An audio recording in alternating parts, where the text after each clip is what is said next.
Hey everybody, so this week Johan has made 3 separate posts on features upcoming to the 1.1 ROSBAC update. These are fairly lengthy, and the third one in particular details some oft-requested features that will be very interesting to talk about, such as mini capitals. That's why I'm making this video, mostly this third post, but we will be going over the first one and the second one as well.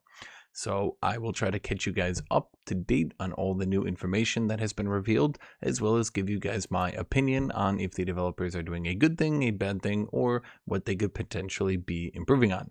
The way I think I've done these videos best is to focus on doing it as a sort of podcast way, to do it in a way that you could use me on your second monitor on your TV, and that's probably the best way to experience this content while you're sleeping. A lot of people do. And so please make sure to like, please make sure to subscribe, and as always, please make sure to leave a comment down below on any of your thoughts on the video or feedback on how I'm doing it myself so that I could try to improve it. So number one, we will try to keep this video under an hour, but I'm shooting for more like 30 minutes to 40 minutes, hopefully. So some of these that are not maybe the most interesting, I'll be skipping over a little and not giving my most opinion, but just generally detailing what will be happening in that update. So AI aggression. Now, AI aggression is something that when the game came out was often talked about because the AI did not conquer a lot. The AI tended to just sit there, and a lot of people thought that the AI should be conquering a lot more land, particularly from the other AI. Now, the developers swung the pendulum perhaps a bit too much into the other direction, and the AI started to conquer everything. From France and Bohemia eating the entire Holy Roman Empire, there was not a whole lot of land left for people that were not France and Bohemia because they just conquered and killed everybody. And this was seen by some people as not particularly a good thing. Now the developers are trying to find more of a middle ground from the left extreme of the AI not conquering much and the right extreme of the AI conquering everything. To read the post here itself, in 1.0.10 we had gotten the AI to be more aggressive, but the experience for the majority of players was not positive. While we have tweaked, reduced, and changed quite a bit of logic for it in 1.1, we also decided to make this as a game rule as well. The normal AI aggression game rule is far less aggressive than the AI was in 1.0.10, while we have those options for those who want something more dangerous as well. As an example, in 1.0.10, the time between wars was 6 months for the AI, and in the most popular AI mod, it was 24 months, which is now the default value for normal AI aggressiveness. Now, I do think that the timer between the AI declaring war should be lower, because if the AI has multiple good wars that it can declare back to back to back, then frankly, it should just be doing that. Certainly the player would, and I don't like that the AI is being held back, so I actually don't like that. And I think that that value was being scapegoated a little bit. If the AI has multiple good wars, then it should just take them back to back. The problem then, in my opinion, doesn't become that it's taking these good wars, but why does the AI have so many good wars that it can be taking back to back to back? But that's just it. Not much more to talk about with AI aggression. New advances in old campaigns. Detailed here is just Johan talking about that when new advances are added to a formation or to a country. Now, those are those unique technologies that you can get. If I was playing a country in a save and then a patch came out adding new technologies to that country, those would not actually be implemented in my save. So as they say here in the ROSBAC update, all new advances will be added to the tech trees in appropriate places. So you would no longer need to restart your campaign, but you can continue. Probably a good change. Holy Roman Empire. We've done a fair bit of changes to the Holy Roman Empire to make it last longer. Now, a lot of people have noticed that the Holy Roman Empire basically disappears right now within 1 year and not be gobbled up by France, England, and Bohemia by the early 15th century. Now, it's not 1 year, obviously, it's about 100 years, but that is still a bit too short for the entirety of the Holy Roman Empire to vanish. Now, some people can say that in games like maybe Total War that sort of happens and the AI does conquer a lot and the AI does keep up with the player. But EU5 is not trying to be a super hyper conquest game. It was trying to be more of a country management game, and the fact that the AI can conquer so quickly and the player can conquer so quickly definitely raises the question of, well, maybe these systems aren't working properly. AI will no longer do no CB wars inside the Holy Roman Empire. While for the player, the cost is increased by 100%. No sea being in the Holy Roman Empire was probably never very good outside of a few circumstances, but increasing the cost so much for the player basically makes it no longer good ever. And it does mean that the AI should probably not be engaging in it at all. Now, no CB, that means you have no casus belli, which does mean you take a huge stability hit, and the stability hit being increased by 100%, and I believe it's already increased by 100%, means this should probably not be something you should do. The AI of the Emperor will now avoid declaring any offensive wars against fellow members of the Holy Roman Empire. Now, I don't believe that's a good thing, because if I was a player and I was the Emperor, I would sure conquer the AI all the time. Basically, all this seems to do is be trying to limit the AI Emperor in a way that kind of makes the Holy Roman Empire play more historically, but doesn't really show why any of this happened, which does mean if I was player Bohemia and I was to take over emperorship as Bohemia, I could still continue to conquer the entire Holy Roman Empire. Now, immersion is important, and making the AI play a bit more immersive is important, but I also think it's a bit weird when the player can do these wildly ahistorical things that they literally are not penalized, punished by, or restricted by in any means, but the AI is then, of course, restricted 100% from that. The price of the Golden Bull reduces by 1 every year, meaning that by 1377, the Golden Bull is literally free to enact. Now, the Golden Bull is the first law that the Holy Roman Empire needs to pass, and it often cannot pass it, which means that the Holy Roman Empire, the great empire of Germany, the lands between Bohemia and France, although Bohemia is in the Holy Roman Empire, so maybe that might be a bit confusing to say, those lands are just free real estate for everybody to conquer. No Golden Bull, everybody can conquer it. Probably a bad thing. Raised antagonism for taking lands from other members of the Holy Roman Empire to 125%. Raised antagonism for taking lands from other members as a non-HRA member to 200%. Now, once again, I don't like this because this feels extremely video gamey to me. It means that Holy Roman Empire members will always be weaker. In EU4, the Holy Roman Empire members did get several buffs, and often in multiplayer mods, they would get even more buffs to be in the Holy Roman Empire because they started very small, which meant that there was basically no way, when we combined the penalty to conquering land and the fact that they started so small, there was basically no way in multiplayer for these small countries to ever compete. But they would also be given buffs so that they could get up and start competing. Historically, the only members of the Holy Roman Empire that did start competing at an international level were Austria, slightly Hanover, and Brandenburg, Prussia. But right now, due to how EU5 works and how it does not buff these member states at all, I should also say Holland and the Netherlands, because they also did start to compete on a international level, but they left the Holy Roman Empire. Basically, what I'm trying to say is there's no actual method in game for these member states within the German Holy Roman Empire. There's no way for these member states to actually compete on an international level because they start small. Then they also start restricted from conquest by these sorts of penalties, and then they get no buff for being within the Holy Roman Empire. So I definitely do think the members of the Holy Roman Empire should get some buff.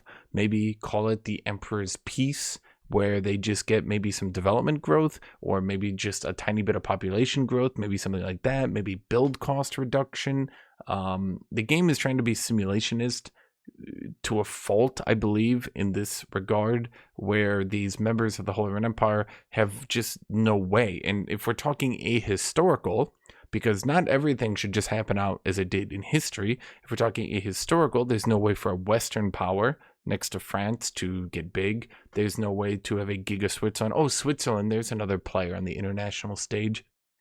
We don't even see Switzerland play the game right now. They don't even form. So I'm just saying the Holy Roman Empire is ahistorically too weak already to now be getting these penalties to conquest. And once we start talking about history, they should be able to get above of their historical counterparts. At the very least, the AI should be doing it sporadically, whereas right now the AI doesn't even reach its historical strengths. So what I'm saying is the Holy Roman Empire is obviously way too weak. Return to port at war is definitely a feature people have wanted. Light ships give good trade power, but, well, I shouldn't say trade power. They give good maritime presence, and they give good trade advantage, but they don't fight very well. So making them go back to port when you're fighting is obviously a good idea that people would want. Provoke rebels. One of the problems with rebels is that they won't rebel when you want them to rebel, and they are stalling. So for the cheap price of 10 legitimacy, etc., you can have your perfectly timed civil war. Now this is obviously a very steep price, 10 legitimacy. A lot of people don't value how much gold that's really going to be. And so this is not something that you can do all the time. This could be something that you will do very sparely, only in the most dire situations. So I do think that this is fairly priced, perhaps too pricey, but this, I have seen some people think that, this is a bit video gamey, but this is the sort of thing that if you were willing to spend your legitimacy or to look silly, perhaps to make the crown look worse, you could provoke people into rebelling against you. It is obviously, they're not maybe trying to simulate history to a T, but they're also trying to say, use your head. What's an act a king could do that would cost him a bunch of legitimacy that could make people rebel? And when you try to head math or head canon something like that, it does make sense in a way. Appease estates. This new cabinet action allows you to focus on an estate if their satisfaction is below 50% and makes them happier over time. Now, this is definitely something I have wanted. That is because you can often get into issues where an estate just will not get back up to happiness in time, which can cause a rebellion, which can just cause really bad things to happen, frankly.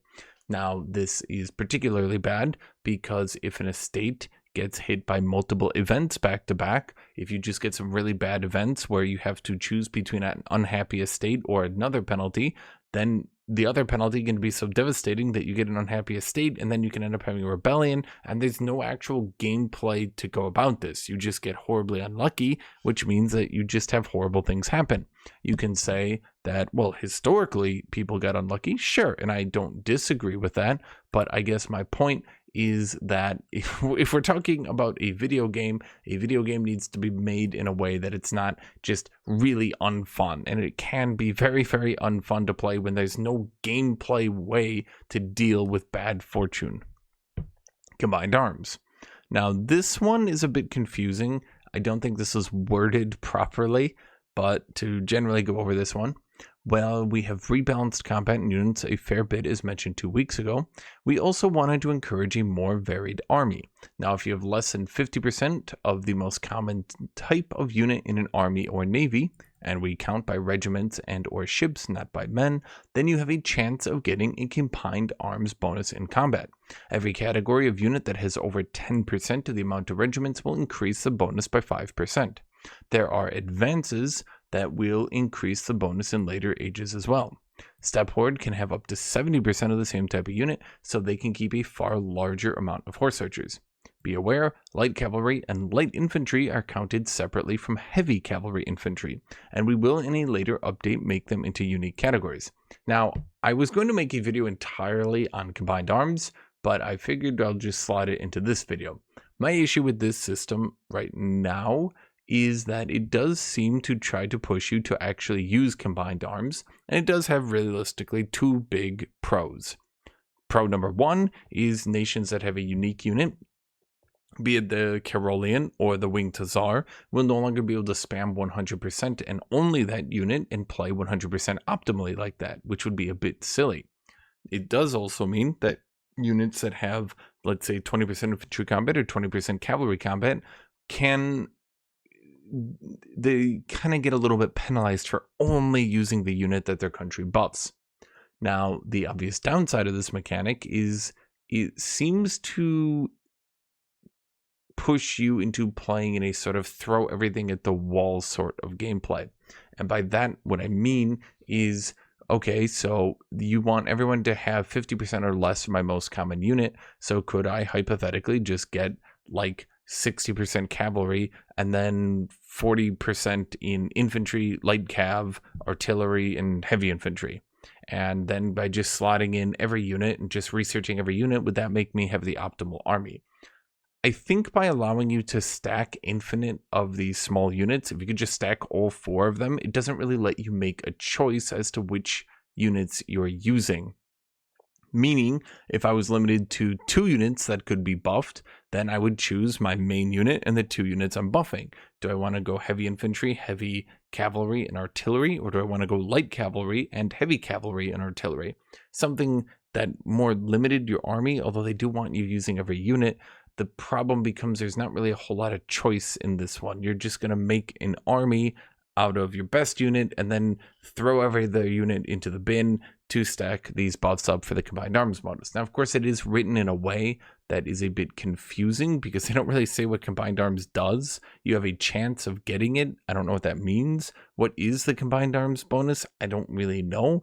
It's 20%. 20% what? I don't know. Damage reduction, efficiency? I don't know. So there are definitely some things that could be done better here. My personal suggestion, this comes after playing some Stellaris, is that Stellaris, Imperator Rome, Hearts of Iron, all these games kind of do their own unique take on this sort of system. My take would be I would like to see army compositions made and then actually like boosts for that army composition. So for example, if I want to do heavy cavalry, could I support my heavy cavalry with light infantry and heavy infantry? And then what sort of bonuses would I get for that sort of comp? Could I get bonuses for using artillery? What would be the negative of not having artillery? So just as one thought here in my mind, we obviously have the bombard phase is way too weak right now. Could there potentially be a system wherein if I have enough artillery in my army, I take 50% reduced damage from bombard, but then bombard gets its damage doubled, which would mean that artillery would do double damage to people without artillery, but would only do half damage, or I guess regular damage to people with artillery. So then artillery counters artillery. I mean, there's just general thoughts like that, right? If I put light cavalry in my army, could my army see further? Could they move faster? Could putting light cavalry in my army potentially, maybe not ignore zone of control, but could I potentially allow my army to wrap around a castle so that I could protect people that were sieging the castle from my enemies getting onto the castle? There's just general thoughts and ideas I have here because I like the idea of formations. I definitely like the idea of choosing what's in your army. In my optimal world, in the future, I would very much like to see formations almost play out like a Hearts of Iron infantry build where you set up your formation, you choose what supports you want on it. I mean, that would be ideal to me because there's definitely historically a lot of different ways to build and set up armies, particularly as we start talking to the later time period with things like the French army management systems.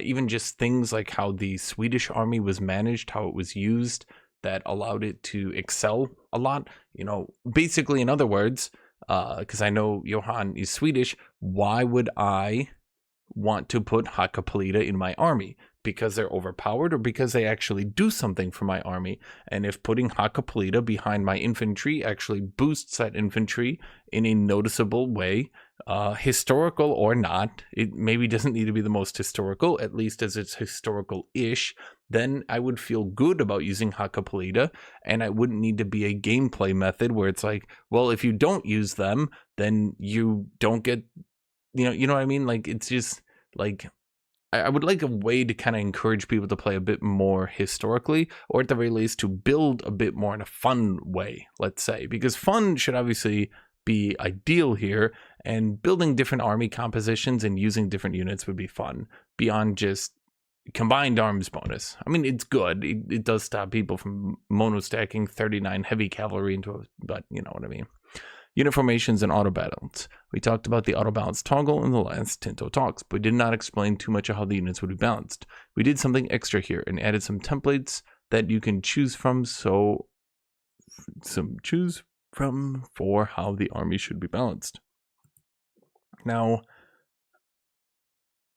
yeah, this seems to be right to me. What if infantry and cavalry are, so basically if they're going through with the change where infantry get the defensive bonus on flanks, then it doesn't matter the most what your flank is set up as, obviously, but I think being able to balance your flanks.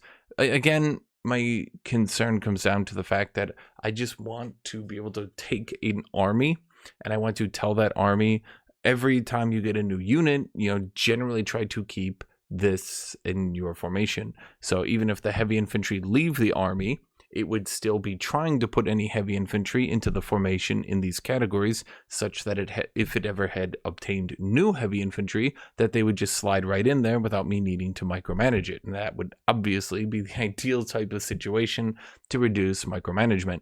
Again, into the future, if you guys ever played Imperator Rome with the Legion system, that's kind of like a super hyper advanced version of the Legion system, where you choose what army, you choose on the template, what units do I want here, what units do I want here, and then you choose on the army manager itself, like what units in total do I want in the army. So if I click on the army, I can say I want the heavy cavalry on the flanks, the infantry in the middle, but then when I click on the Legion manager, I can more accurately determine how many engineers do I want in the army, how many auxiliaries do I want in the army, how many infantry, how many cavalry, how many camels do I want in the army.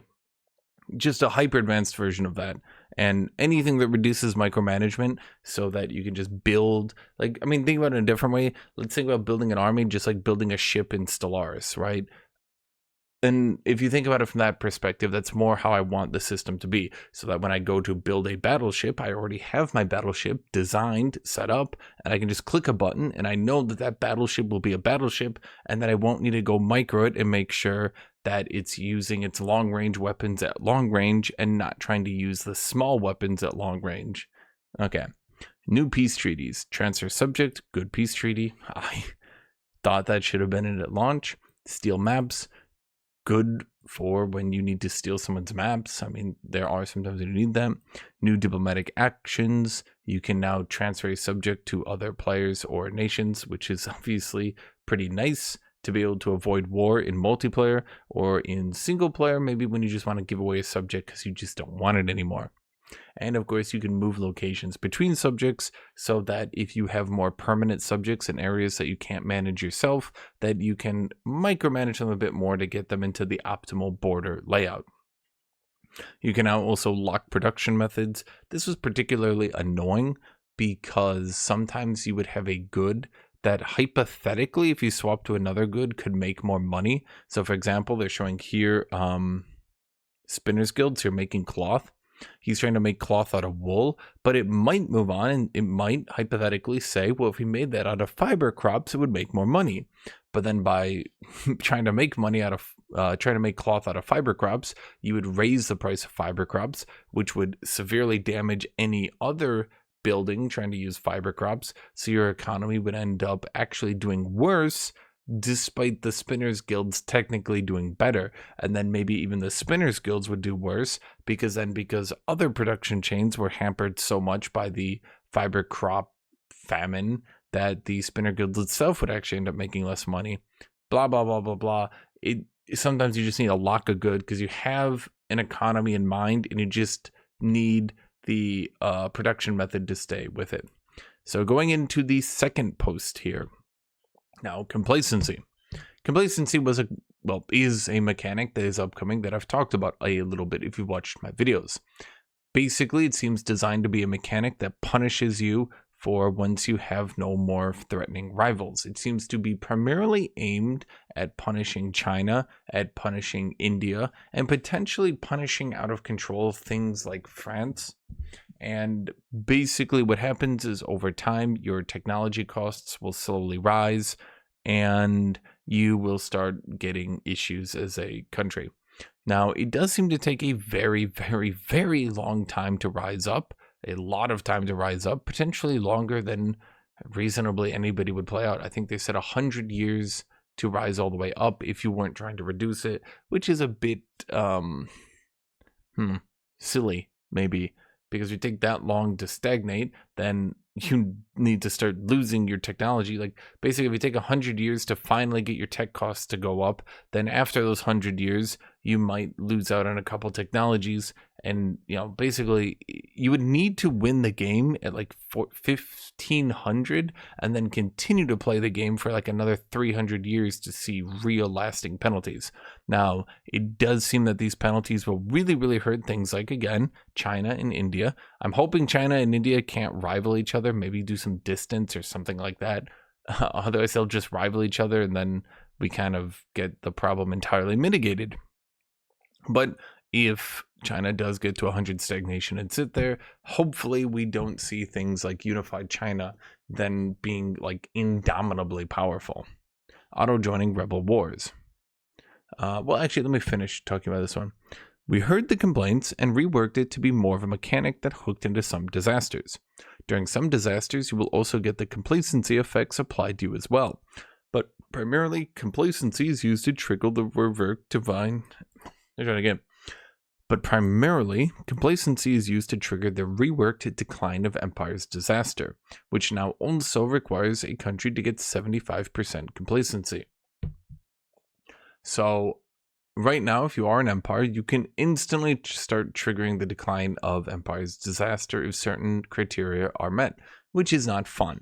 By attaching it to being at 75 complacency, it means that there's actually a meaningful track that you go towards it. You don't just like hit a 5% chance and boom, your country hits a huge hit.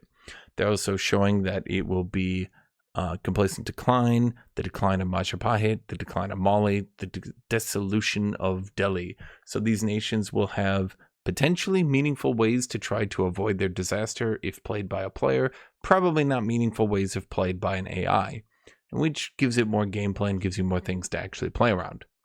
Auto-joining rebel wars. One major complaint we had in EU5 has been the fact that rebels of your culture revolting in another country would automatically put you in a war.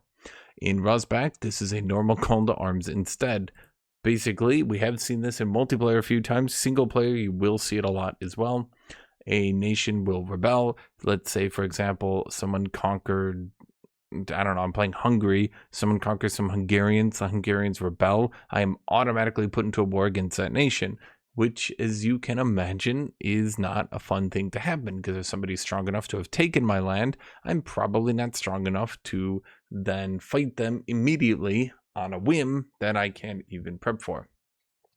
Defensive leagues now break up when you're forced to cut diplomatic ties, so that defensive leagues don't just stay around indefinitely. Upgrade buildings alert. There's now an alert that can tell you when you can upgrade buildings, which is, frankly, pretty nice. There's now a music player in the game. There are no coin laws in the game. I'm not entirely sure coin laws was needed. This seems a bit extremely niche of something that's really needed, but basically you can choose to do copper coins, gold and silver, or silver coins. Going from the bottom to the top, copper, then silver, then gold and silver give you more minting threshold. You can, of course, mint from silver at 1%, gold at 1%, but gold and silver give you 3% more minting threshold. But if you do gold and silver, you will need, presumably, gold and silver. Whereas if you only want copper, then you can mint out of copper. This could be useful for some nations, maybe like Russia or some areas with just no access to any gold or silver at all, to still have some minting, even if it's not a lot of minting.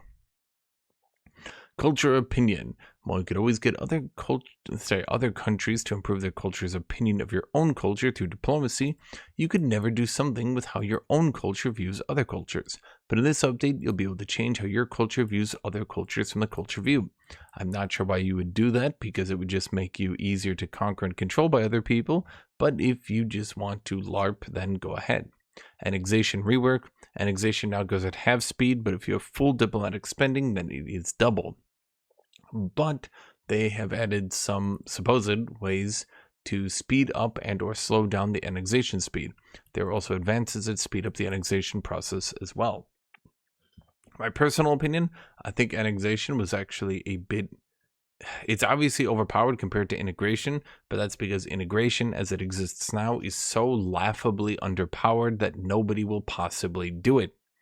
Nerfing annexation instead of buffing integration, in my opinion, seems a bit silly. I think integration should, at bare minimum, probably have been outright doubled in speed from 1.0 to 2.0. Now, that's because when you integrate, you have to use a cabinet action, which is a very, very valuable thing, and it takes absolutely insane amounts of time to even try to integrate. The nations that do integrate, like the Ottoman Empire, get events that help them integrate, and they often have like 50, 60, 70% integration speed with all their different modifiers implemented, which just means that the speed is just not enough baseline to possibly be worth doing. So everybody relies on annexation, which makes annexation look overpowered, but I don't think it was particularly overpowered. I don't think I should have to have all my diplomatic spending at full to annex things. It will slow down the early game. It will slow down the snowball for sure. But it also is one of these things where it's like effectively integrating doesn't exist because it's so pathetically weak that, yeah, it seems like maybe we should have focused more on making integrate like actually a real option. We also removed the counter-espionage impact from centralization versus decentralization societal values. And instead, centralization makes you annex subjects faster, and decentralized makes you annex them slower. Now, my only concern with this one is fairly obvious. If I annex at half speed, well, I can't pay for my diplomacy, and I get a speed of annexation reduction from being decentralized, I feel like this can lock some nations into very unfun loops where they're just sitting there unable to get any real annexation speed, which could not be the most enjoyable situation. So I'm just a bit worried that some countries will be locked into kind of just not really being able to do anything for a bit. Colonial charters.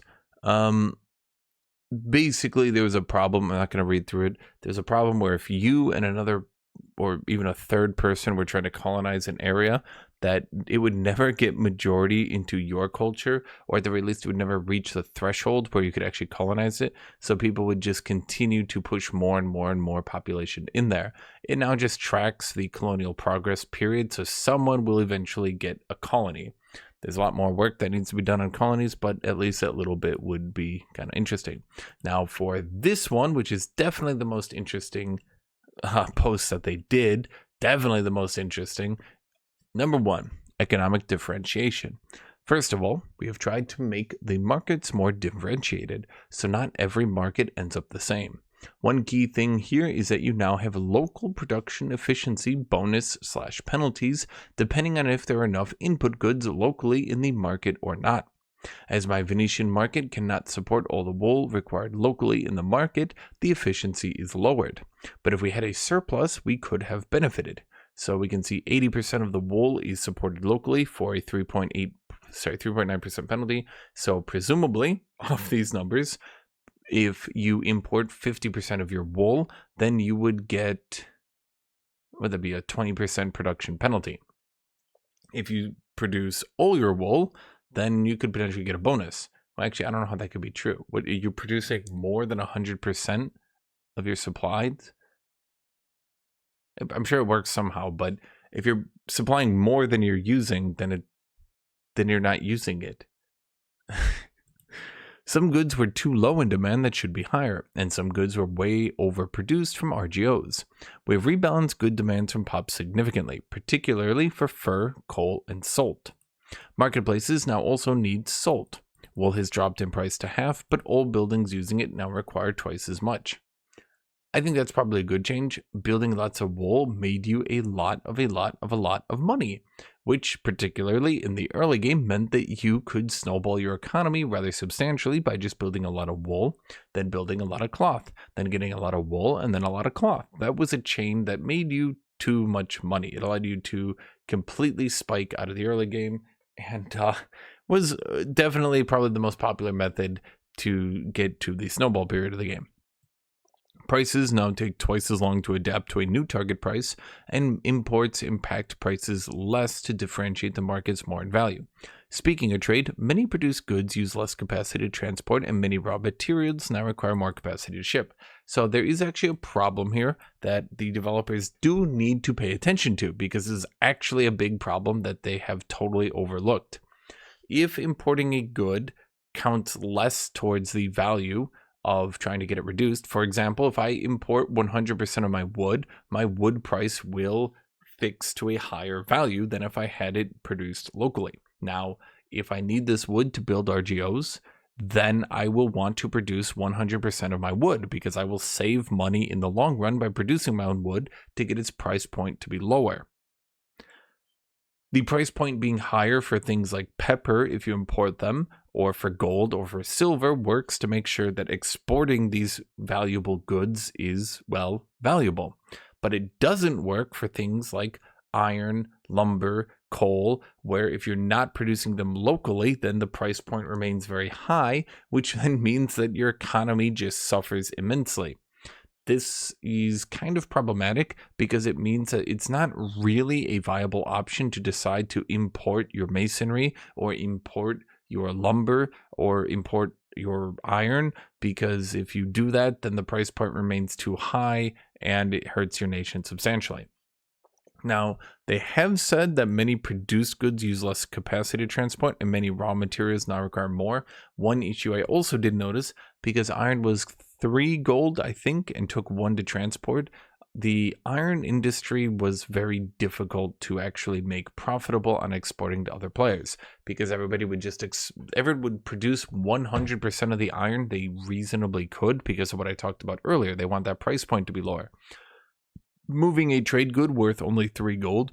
Now, 3 gold is decent, but it's not amazing. Moving that good with a weight of 1 did mean that if you had a surplus of iron, it was hard to really make those trades valuable compared to any actually good. Now, you can say that that does seem historical, but we should be able to move very large amounts of iron to compensate for people moving small amounts of pepper. But in game, that's not really shown through any meaningful method. If a market is losing 100 iron, perhaps we could move 100 iron into the market and make lots of money, but there's not going to be many markets, or any markets, frankly, that are missing 100 iron, and if there was, then that market would be suffering immensely because its goods would be very expensive. Now, I don't really know what the solution to that is, but the same systems that are used to make things like exporting pepper, exporting cloves, exporting liquorware to people, very profitable. The same systems make it so every single country wants to produce all their homegrown goods on any industrial good. Okay. Many produced goods now use less capacity to transport is good, because it does mean that I can move cloth and fine cloth around and maybe actually build an industry out of that one. It does mean that I could actually try to make an industry out of beer. One problem is beer is never profitable, ever. And obviously, I don't think that, well, frankly, beer should be an industry that should be like some giga profitable thing. But we do have countries like Bavaria, well, I think only Bavaria, that actually have unique beer inventions. And there's no way to end up in a universe where Bavaria just produces all the beer for Europe and makes a lot of money that way, because you'll just never be able to do that. That just won't really be a realistic option. I think somebody said that the majority of European books were produced at Venice at one point, but there's no realistic way for Venice to ever actually do that. And if you did import all your books from Venice, then all your industries that used books, which are a lot of them, would be very expensive because your book prices would be very high. So once again, you would be in a situation where producing your own local books would be vastly superior than trying to import books, because the price point would go down if you made them locally. Estates on the economy. First of all, we have renamed the potential tax base to wealth, as it makes the new design much more clear. We also made it so that the economical base of a country is 50% of the total wealth instead of 75% of the tax base. Now, I do think this has some problems. I have mentioned in the past that it is very, very, very easy for players to escape the downsides of zero control by just putting it in a vassal. An AI, on the other hand, will not put things in a vassal. For example, if I'm playing Hungary and I am now being penalized for having very low control of areas, because those low control areas now count 50% to my tax base instead of basically nothing, I just slap that into a vassal. So Hungary will start the game and immediately release Transylvania, and they'll probably release some other vassals around there as well. Over the course of a game, they'll integrate it back into their country, but if I was to play AI Hungary, or I should say, if an AI was to play Hungary, then it would not know to release some things into vassals, and instead it would try to control it directly, and now, in this new system, be debuffed by it. And I do think that the developers haven't really thought about that aspect. A lot of people want low control land to penalize you, which we'll see here, but there is a problem with that when it is extraordinarily easy to just put this land in vassals, then you just tax the vassals for the land, which is... Okay, so now how am I being penalized? As some of you have complained about, a lot of money was lost due to lack of control. This is changing in 1.1 Rosback, as a lost tax income from lack of control now goes to the estates directly. Balancing estates is a bit more interesting as well, as estates with high power will now have a reduced satisfaction, requiring even more benefits. Estates now keep a bit more money around before investing in buildings, and the amount of wealth that they have impacts their power directly. So if you have low control, you will have powerful estates, reducing your crown power and abilities even further. And this is definitely, in my opinion, one of the problems that we talk about when we now have low control areas penalizing you, because I, the player, slap those low control areas into a vassal, waiting for me to get better roads or to get the mini capitals later. And then me, the AI, I have lots of low control land, say I'm Mamluks, say I'm China, and then this just debuffs me the entire game. Estates being a bit less willing to be taxed when they're extraordinarily powerful is probably a good thing. Very wealthy estates not liking being taxed is also definitely a good thing. It was actually quite easy to make a very powerful estate, most of the time the burghers or the nobility, and then to just tax them really, really, really hard and allow you to set up your country outrageously quickly.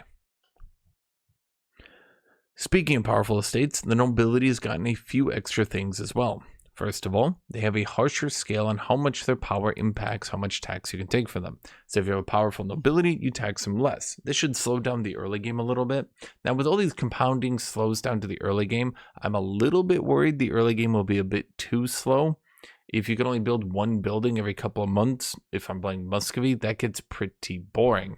Additionally, being able to afford an army, and as I did mention earlier, I do like building armies, I do like formations, and if your average country can't afford to build up an army and to have their little cool army that they're drilling on the map, they can't afford to do that for the first 100 years, then that will also be, well, kind of boring. Secondly, we also introduced peasant enfranchisement, where depending on serfdom versus free subjects, control, location ranks, estate privileges, and more, the incomes that would be going to the peasants instead go to the nobles. This makes a huge diversity in how countries work. Peasant estates try to build free villages when they can afford it, while nobles have buildings reducing it locally where possible. Here's a comparison between Hungary and Sweden. So, what they're trying to say here is that when your peasants are totally disenfranchised, they don't get their own money. The nobles get all the money. So you could be making lots of money on a gold mine or a silver mine, but instead of the peasants making that money, it goes to the nobles. And then because the nobles would be very rich, as we're seeing here in Hungary, you would not be able to tax them as much and they'd be a little bit pissier. This would probably recreate the issues of Hungary a bit more reasonably, where the Hungarian nobles were very, very powerful. And despite Hungary actually being somewhat rich, they constantly had issues with their nobility. For example, their Black Army, the most powerful army in Europe at the time, was disbanded because the nobility just did not like being taxed, and they forced Hungary to effectively disarm. Notably, the Black Army was so powerful that when the Ottomans did finally manage to defeat the Hungarian army, they sat on the battlefield for, I believe, 3 days, because they did not believe that the army that they had beaten was the true Hungarian army, because they had brought in enough troops and planned for enough to beat the strongest army of Europe, which they had easily brushed aside because it had been disbanded due to the nobility. Over here in Sweden, we can see that the peasants own their own money, which makes playing Sweden perhaps maybe a little bit more different from Hungary, maybe at least in how you set up your estates. It also hopefully makes free peoples more of a real choice. Control and proximity. While control and proximity works mostly fine, it had some drawbacks that every country only ever had one hub with high proximity and control. First of all, we nerfed rivers a bit, from 10% cost to 12% cost for proximity, and marginally reduced a fair bit of sources for proximity reduction. Now, that should mean that rivers are a little bit less silly. It was a bit noticeable in countries like Hungary that, well, proximity was silly on rivers. Hungary could open the game to outrageous proximity. Now, rivers are good, and rivers are very important, I agree. But I don't think they were as good. And well, I mean, obviously they were very good and they were very important. But let's just say in a video game, the difference between a river country and a non-river country were a bit too much. You can say, well, historically that is true. And yes, historically, countries like Hungary existed along their rivers. Countries like Austria existed with their river. But also there were other ways to exist as a country. And also, it is a video game, and just being that powerful maybe made the gameplay a little bit biased. Now, I don't like reducing the sources for proximity reduction. So developers keep reducing proximity reduction. I do believe, I have said this in the past a lot. I've been saying this for months and months and months now. I do believe proximity should be a efficiency, not a reduction. In other words, if you reach 100% proximity efficiency, you should get half proximity. If you reach 200 proximity reduction, 200 proximity efficiency, then you should get a 66% reduction. In other words, the more proximity efficiency you get, the more it should keep going down how much you're actually getting from it. In other words, not diminishing returns, but the first 100% efficiency should be worth the same as the second 100% efficiency. Much like if you play any MMO or you play any MOBA, the armor formula, where the first 100 armor is worth 50% reduction and the second 100 armor goes from 50% to 66%. Right? They're worth the same. There's no diminishing returns, but you don't ever want to take negative 100% damage, much like you don't want to have people have a negative 100% proximity. So if we move proximity to an efficiency system, they wouldn't have to keep nerfing it. And I think right now, proximity, it's just not enough, in my opinion. I just don't think you get enough of it. And lots of countries can reach the natural expansion of their proximity too quickly right now, which can lead to some really boring gameplay. Particularly if you play in Persia, you'll sit around and wonder, well, wait, I literally have no reason to expand for 200 years, which feels a bit silly when you say it out loud, don't you? We changed the bailiffs from being a proximity source, but instead they give 20% local control in the location. There's now a limit to how many bailiffs you can have. Each town or city you have allows another bailiff to be built. Now, I do believe bailiffs are definitely underutilized by the entire system as a whole. Bailiffs increase noble power. Maybe they increase it too much if they intend you to use it this much. But, I mean, obviously, I think they should reduce the noble power a bit. Like, if they want you to use it, they should reduce the power because it's a bit silly, right? The nobles shouldn't have... I mean, the nobles were strong, but again, we come down to history versus gameplay. But I digress. If we want bailiffs to be on all these rural locations, so rural locations are worth more, because right now people town and city basically everything, and rural locations are just not terribly useful, right?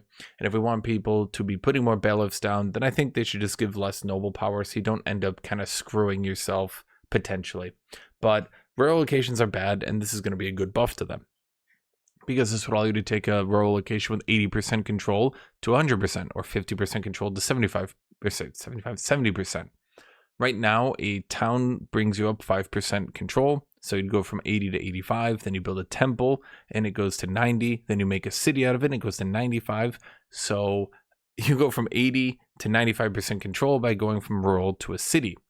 Rural being able to get their own form of control will help out a good bit as well and allow you to actually increase your control, continue to increase your control as the game goes on, even in areas where you have 0% proximity on. And that definitely, you want to encourage people to still be able to conquer, and you want to encourage people to not put everything into a vassal, because not every country put everything into a vassal. A lot of them did. We did see vassals like Serbia, Transylvania. These did happen, these did exist, but we also saw, just the giant For example, Mughal Empire or the giant Qing Empire, right? So there obviously were countries that were outrageously big that could not reasonably have been said to control all their land to 100%, right?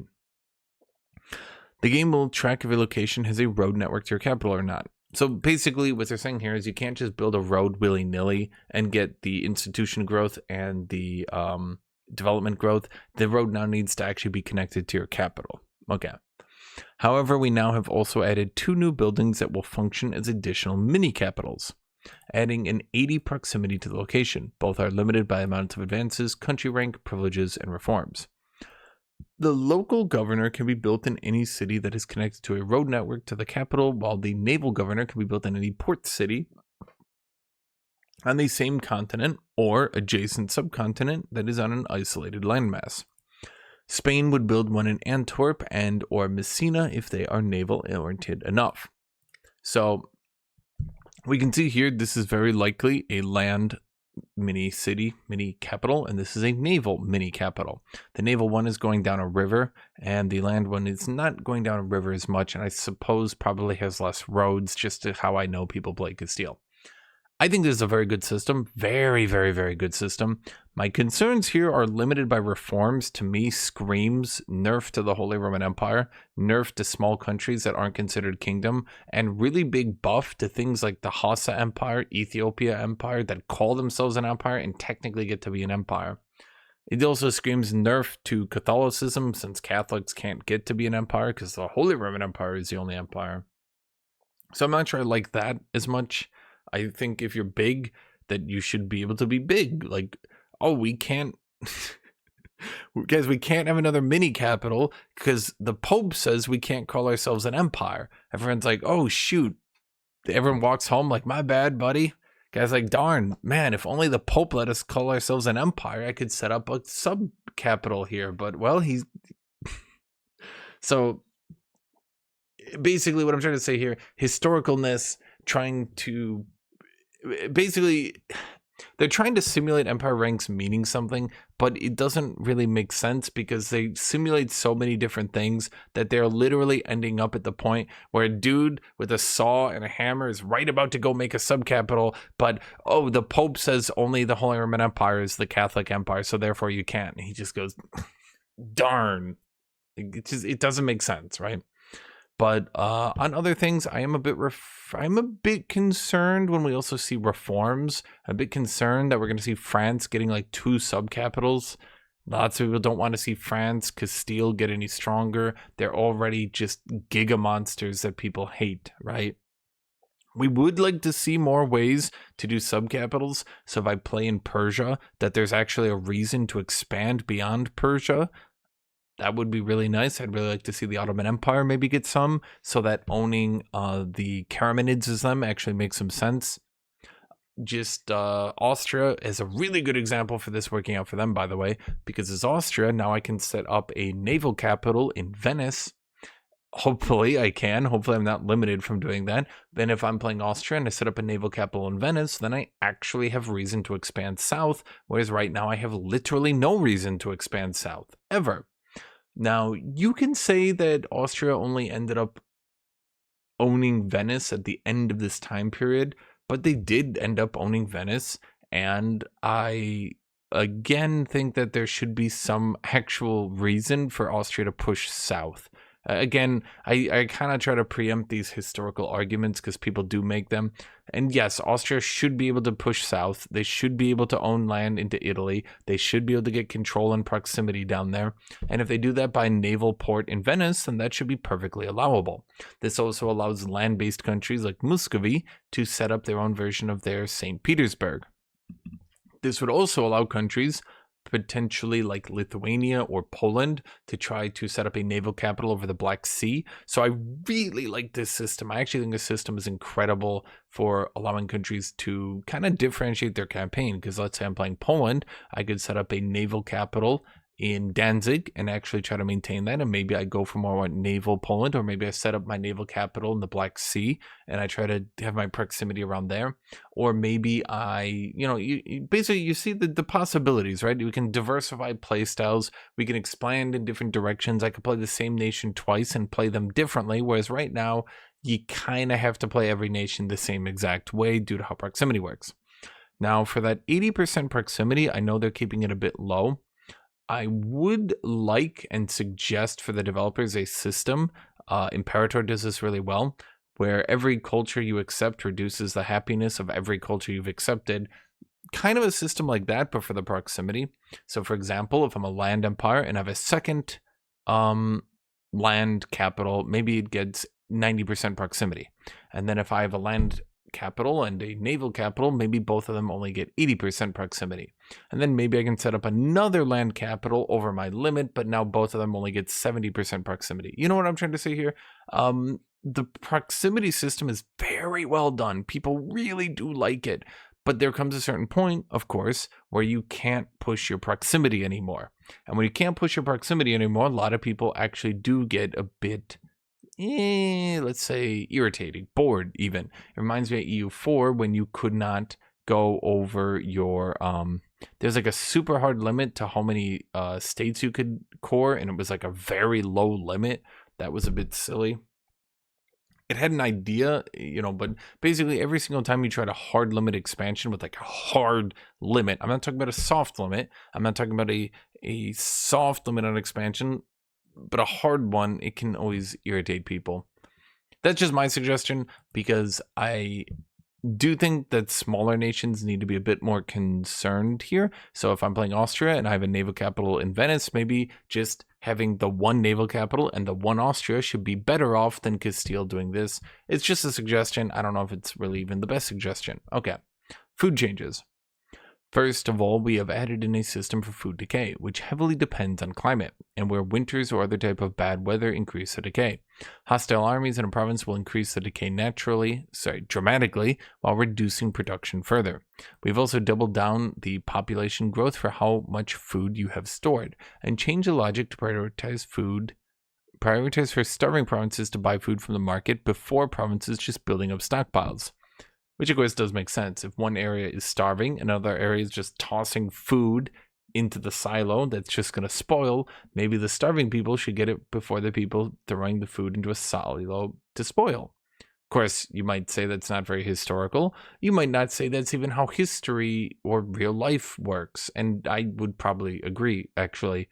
Lots of food goes rotten while people starve. That is true, but it doesn't make good gameplay, and certainly we would hope real life didn't work like that. The buying price depends heavily on the size of the market's stockpile and how much food is consumed in the market. We also removed the food production penalty from towns and cities. The limit to RGO levels is already limiting enough, and nobles, burghers, and clergy eat far more than peasants do. Now, I do think that makes sense. If a city is going to produce wheat, it shouldn't produce less wheat just because it's a city, because it produces, like, the size of the wheat RGO is already reduced. So if an area is completely urban, it will produce maybe 7 wheat, and if an area is rural, it'll probably produce 14 wheat. That means that the size of the farms have already been trimmed down substantially to make a city. Now, to be clear, it's not like cities eat the entire territory, right? The city of Berlin is not literally just mega city Berlin, and like there's literally nothing there, right? At the very least in this time period. So it does make sense that if you would have some farms in the area, and they wouldn't be penalized just because like Berlin is nearby. People are like, how much should you harvest? Well, less, because there's a city like 10, 15 miles away. They're like, oh, well, yeah, I mean, there's a city close by. You can't produce that much food when there's a city close by. So I do think that makes sense, right? Now, I would like to see food be a bit more profitable. Exporting food should be a bit more profitable, of course. We do seem to have a lot of reworks here to try to curb the amount of money, particularly as we go later into the game. I do think that's a good thing. And I do think that setting up proper food, and I think storing proper food and having food give you pop growth is very nice. If we store all the food we can, and we've got a lot of food, and we've beaten that food decay. So for example, I have absolutely insane food storage in my current game as Poland in one of the Habibi games. multiplayer game, and I've managed to get my population growth up substantially. Now, if that population growth was doubled, but in return I needed to get even more food generation to keep my food levels high, that would be a good thing, in my opinion. That would lead to gameplay where storing and building a lot of food would be immensely rewarding. It would also mean that I would need lots of money to maintain and build even more granaries, so the systems would work. I need more money, so we need to focus on that, but we also need food, so we need to focus on that. So you have to kind of keep focusing on everything. That'd make the economic system obviously far more interesting for everybody. That's all I have to say about that system, and that is the last system. Next week, we'll be back with Pavia showing off new content on Wednesday. Hopefully, I'm really looking forward to that German content. You guys know I'm looking forward to that.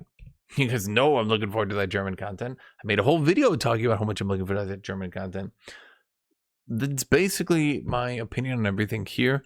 Again, I'm a bit concerned. Some people do have concerns that the proximity system overly favors large countries. But my retaliation to that comment is I don't believe the entire game should be balanced on France. France is obviously laughably overpowered right now.